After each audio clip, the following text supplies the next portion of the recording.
Details on a recent AEW Collision talent meeting that was reportedly led by CM Punk, and also details why talent that compete primarily on AEW Dynamite weren't aware of it, because this meeting was about how AEW Collision is going to be different to what you see on AEW Dynamite. Cody Rhodes, the current WWE superstar, has opened up about his current relationship with the Young Bucks. Tony Khan has revealed why there is not a women's blood and guts match tonight on AEW Dynamite. Vicki Guerrero officially leaves All Elite Wrestling after her contract expires.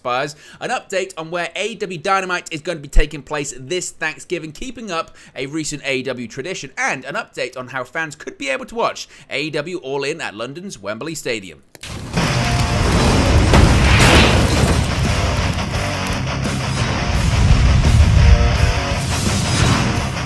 Hey guys, welcome back to Wrestling News 365. Hope everyone is doing very well. As always, there are plenty of news stories to get into in the world of All Elite Wrestling. Let's start off talking about a recent AEW Collision talent meeting. Now, we had heard about this recently when it came to a talent meeting prior to an episode of AEW Collision, and how people on the AEW Dynamite side of things, the talent that primarily competes on that show on Wednesdays on TBS, were not actually aware of there even having a talent meeting taking place during AEW Collision, or prior to the show rather.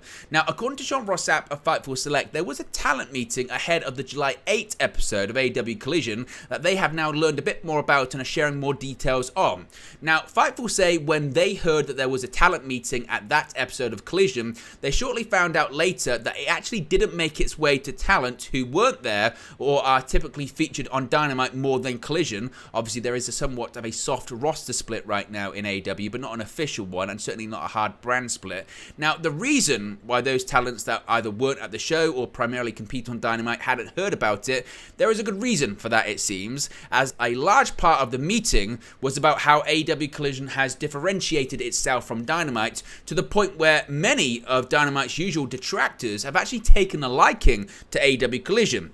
Those people that are very vocal about their criticism of AEW or their criticism of AEW Dynamite have stated that they much prefer the presentation that is presented by AEW on Saturday nights for this new show on TNT. Now, reportedly as well, the man who's front and center for AEW Collision and competes majority of the time in the main events and certainly has appeared on every show, CM Punk, actually led the meeting, which is interesting because recently we have heard incidences of talent like Kenny Omega or the Young Bucks or Bryan Danielson leading meetings for the Dynamite side of things, and now appears that CM Punk has led the meeting for the Collision side of things. There were several topics that were brought up during the meeting on how Collision could separate itself from what fans see on AEW Dynamite, including the finishes of some matches. They went over what was and wasn't good for Collision, such as finishes, shenanigans, and the like. There were also subjects covered such as promoting AEW related projects and shows more, especially the Fight Forever video game. Some of the safety guidelines were also covered during the meeting. So what are your thoughts on this? What are your thoughts on this talent meeting? What are your thoughts on CM Punk leading this talent meeting? And really, the big part of it was how to differentiate themselves from what the audience sees on AEW Dynamite compared to AEW Collision. And given the fact that such a meeting is taking place and you've got the likes of CM Punk leading it and people on Dynamite didn't know that much about it, should Tony Khan just altogether put a hard roster split in place and separate the roster with those appearing just on Dynamite and just on Collision, or should he stick to the more softer roster splits that we've currently seen on AEW television recently? Let me know your thoughts about this in the comment section below. Really fascinated to get your input and opinions on it. Now, Cody Rhodes, obviously a huge history in AEW, one of the founding fathers and originally an executive vice president in the company, and Cody Rhodes has opened up on his relationship with current AEW executive vice presidents, the Young Bucks. For years, of course, there were questions and rumors regarding the nature of Cody Rhodes' friendship with Matt and Nick Jackson, as well as Kenny Omega and other members of the Elite. There were reports during Rhodes' time that they were no longer on speaking terms or the relationship was very frosty. Some people looked at the presentation of AEW and saw that you had Kenny Omega and the Young Bucks competing with each other and feuding with Hangman Page, and then on a separate element of the show, in the Codyverse, if you will, you had Cody Rhodes doing his own thing, and some people thought that was by design because they weren't getting on. Well, A lot of this also came from Cody Rhodes not being involved in being the elite and on-screen angles with the three for the large portion of his time with AEW. Now, at the red carpet of Cody Rhodes' new Peacock documentary in Atlanta, Georgia, Sean Ross Sapp and Fightful were able to get some clarity on that. They asked Cody if he still spoke with the Bucks, and without hesitation, Cody confirmed that he does fairly regularly.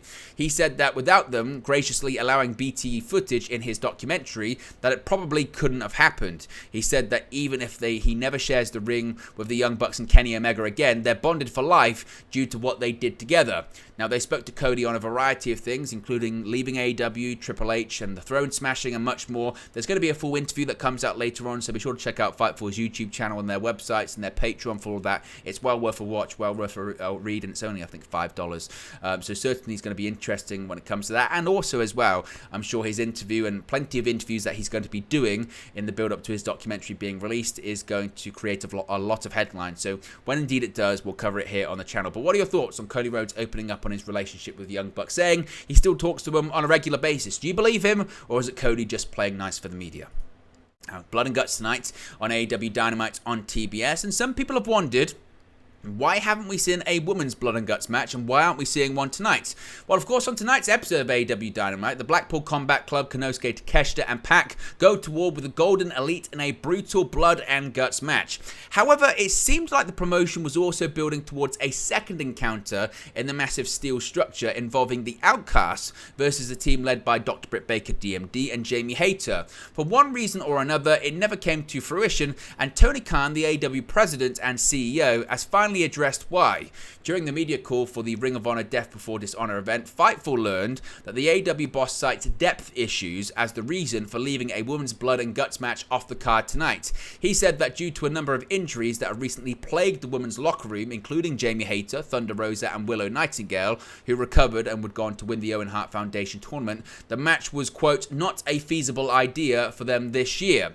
Quote, some of the momentum for that when Jamie Hayter was running hot as champion was there, and I'm not sure at this moment, given some of the injuries we had, that was feasible, Khan said.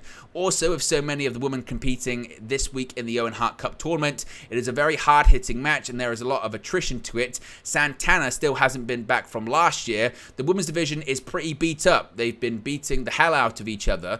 Some fans may find Khan's comments frustrating, especially considering the common criticism of how he books the AEW women's division. After all, AEW does have a stacked locker room, yet most shows only have one women's match per episode. And considering the top male stars in tonight's match, are they not banged up as well? Fair or not, many are going to consider Khan's explanation lacking. Is that something that you agree with? Do you agree with what Tony Khan has said? Or do you see that response, that answer as a cop-out from the AEW president, and is he just not really focused on the women's division? Let me know your thoughts about that as well. Certainly a very divisive topic when it comes to the women's division in All Elite Wrestling.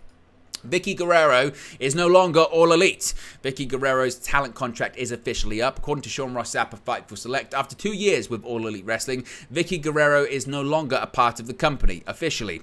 She's not been on the road with AEW for a while, since February specifically, when they asked her to remain at home. Fightful Select reported earlier this year that Guerrero was set to leave the company, and Guerrero confirmed that her contract would not be renewed and was set to expire in July. That period has now lapsed, and Guerrero is officially a free agent. She's long planned to do other ventures, so it's unlikely she's going to be returning to professional wrestling in any kind of capacity. In recent months, talent such as Fuego del Sol, Brian Pillman Jr. and Leva Bates' deals have all expired as well, so there are talent that is steadily starting to leave AEW at the moment, and Vicki Guerrero is one of them too. A bit of an update when it comes to the Thanksgiving edition of AEW Dynamite this year. There's long been a tradition that the Dynamite Thanksgiving show usually takes place in Chicago, and that tradition isn't stopping anytime soon. Sean Ross Sapp of Fightful Select has learned that as of today, All Elite Wrestling was to continue their tradition of running Chicago during Thanksgiving week. The company has went there for both the 2021 and 2022 episodes of AEW Dynamite and will be there for this year's show. That week's going to be particularly interesting though, as AEW Dynamite is slated for Chicago on November 22nd, and actually just a few days later, WWE will be running Survivor Series at the Allstate Arena on Saturday, with SmackDown happening the day prior. So it's going to be a very, very busy busy week there when it comes to Chicago. And the question then becomes, and it has been quite a hot topic on social media, are WWE and AEW in particular, are they overrunning the city of Chicago, or certainly the state of Illinois? And is that becoming more difficult for the fans there? Of course, they have All Out there, they have regular Dynamite tapings and Rampage and Collision tapings there. They had Collision's debut at the United Center. Now we're going to have Dynamite Thanksgiving there. We could be having Collision there. We're going to be having Survivor Series there, SmackDown there. Is this a problem for the Chicago market, or is it just such a wrestling hotbed that it doesn't really matter? Let me know your thoughts about that too. Finally, a bit of an update on how we can watch AEW All In, or certainly how the majority of people are going to be able to watch AEW All In. AEW All In is actually less than 6 weeks away, but All Elite Wrestling has yet to confirm how fans will be able to watch the company's biggest event in its history. All In is already a blockbuster box office success, according to the latest Wrestling Observer newsletter. Over 75,000 tickets have been distributed, specifically 75,030 tickets have been distributed, with approximately 68,000 of those tickets sent to paying customers. The live gate currently sits at around $8.6 million. Wembley Stadium is currently configured to accommodate 87,825 seats. With no matches announced as of this recording, there's still plenty of room for growth there, and many expect more tickets to be moved once a big match, specifically the main event, is announced. Now, AEW President Tony Khan addressed the issue of how people will be able to watch the show. During Tuesday's Ring of Honor Death Before Dishonor media call, Tony Khan provided a bit more clarity on the situation. AEW All In will air live in the United States on Saturday, August 27 at 1 p.m. Eastern, which is 6 p.m. local time here in the UK. Khan added that exciting announcements regarding the event are coming very shortly. Khan touted All In as one of the highest grossing wrestling events in history, and he said that AEW is the industry leader in the UK, and said All In will be their greatest ever event. All In is expected to stream on BR Live in the United States, according to a recent report by Andrew Zarian of the Mat Men podcast. While Warner Bros. Discovery streaming service Max may likely seem like a candidate to host, the belief is that Max actually doesn't have the technological capacity for live streaming right now, therefore it's going to be on BR Live. But again, that's the assumption. Once we get any more official announcements from AEW, we'll let you know in a future video.